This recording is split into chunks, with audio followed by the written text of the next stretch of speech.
All right. Welcome back, everyone, for another deep dive. Always a pleasure to be back. Today, we're going to be looking at one of the most iconic figures of the 20th century, Muhammad Ali. Muhammad Ali. But we're not focusing on his boxing career today. We're diving into something a little more verbal. His trash talk. His trash talk. Yeah. And we've got excerpts from this really cool piece called Pasted Text, all about Ali's words and his style. It's really fascinating stuff. Oh, it is. It is. Get ready to laugh because, man, Ali was hilarious. But also get ready to think. There's a lot more to it than just being funny. There is. There's strategy. There's psychology. Ali, he really knew how to use his words. Absolutely. It was a weapon. It was.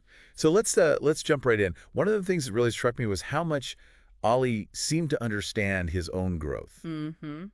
Like there's this line where he says, "I'm better than I was years ago." Yeah, that's self-awareness. Yeah. Not just about his boxing, but like him as a person. Was that a common thing for champions back then to be so self-reflective? It's the hallmark of any great competitor, really. They're never satisfied. They're always looking to improve, learn, adapt. And Ali, he wasn't afraid to let everyone know that he was on that journey. Totally. And then he hits us with this line. "I done wrestled with an alligator. I done tussled with a whale." Light chuckle. Yeah, oh, yeah. Wait, he actually said that. Oh, he absolutely did. I mean, come on. Who wrestles alligator? It's so outrageous. It's so over the top. It's impossible not to laugh. Right. But it's got to be more than just being funny, right? Right. Oh, definitely. Think about the context.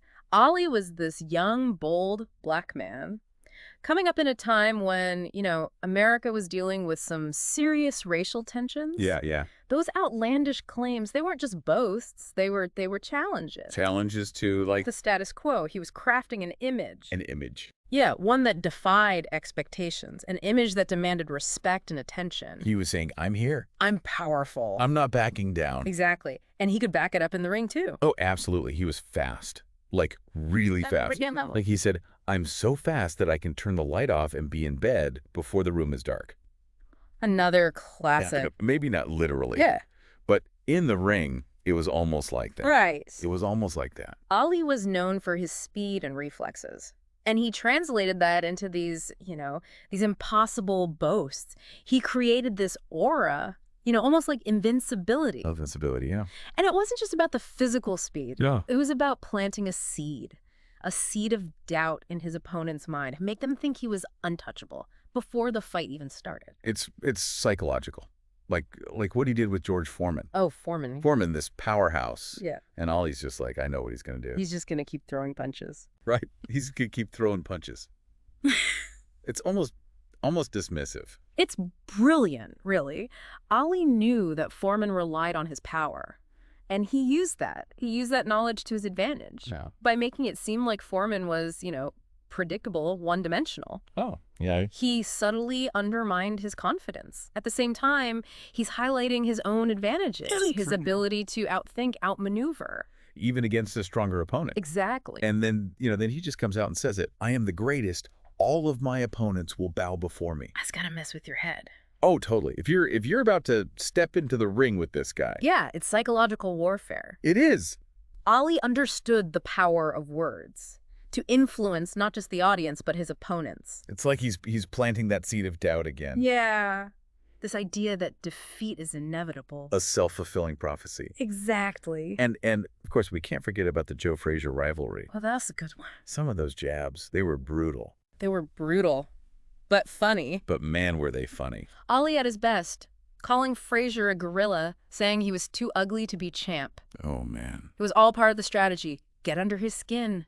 And it worked. It did. Frazier took the bait every time, just fueled their rivalry, added this whole other level of intensity to their fights. It's like he was using humor as a weapon.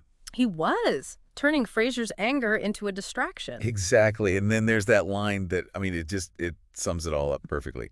"I'm not conceited, I'm just convinced." Classic Ali. I was like, yeah. Yeah, you're right, Ollie. You are that good. He knew what he was doing, pushing the boundaries, but still staying relatable, confident, self-aware, and that swagger. That swagger. It's unforgettable. It is. So it's pretty clear that Ali's trash talk, it wasn't just for show. Nope. It was calculated. Strategic. Yeah. And really connected to his personal journey. Absolutely. And to the social landscape of his time. Yeah. Yeah.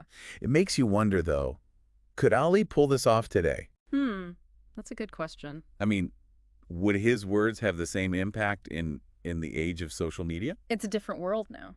It is. 24/47 news cycles, everyone's got an opinion. And the attention spans, much shorter. So much shorter. What do you think? It's hard to say. I mean, Ali was a master, but the game has definitely changed. It has.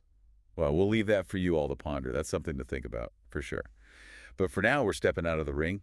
But the echoes of Ali's words, they're still ringing strong, I think. Definitely still relevant. They are. Join us next time for another deep dive. See you then. See you then.